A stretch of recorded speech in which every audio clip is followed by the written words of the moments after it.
Hi guys, good afternoon. Ang daming nagtatanong kung ano daw nangyari sa akin. Kasi nga nagpo-post ako ng mga tulad nito, pangit tingnan. Kala nila may ako, nagda-dialysis ako, ganyan. Kasi nga nilagyan ako ng chemo port. Hindi pa ito nabuksan mula nung Sabado. Sunday, Monday, Tuesday, mga 3 days na ito hindi pa nabuksan.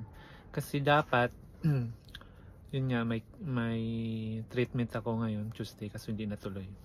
Daming nagtatanong, balik tayo doon. Daming nagtatanong kung ano daw nangyari sa akin. Dahil nga nabubunot na yung buhok ko nung pinagupitan ko to nung isang araw. Kaso na tuloy-tuloy yung bunot niya, kaya ngayon ko lang to pinatudo ko na. Tinanggal ko na kasi nga nahulog sa unan, ang hirap tanggalin. Daming nagtatanong anong nangyari. Yun nga, may ako, sarcoma, Ewing sarcoma. Na-diagnose siya nung pa, December. Kaso natagalan ko pag hindi pa na paggamot ng agad-agad. Gawa ng palipat-lipat ako ng hospital.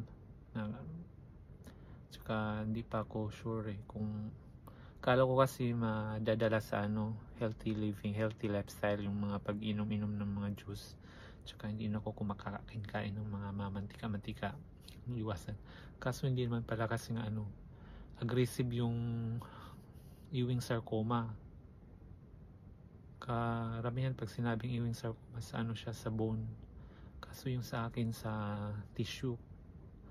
Ito sa may bandang puwit, banda man bumukol. Tapos yun nga nung December na biopsy siya. Lalong lumaki, siya. Parang nanganak, malaki, nahihirapan ako umupo. Tapos yun lang, buko lang talaga yung problema.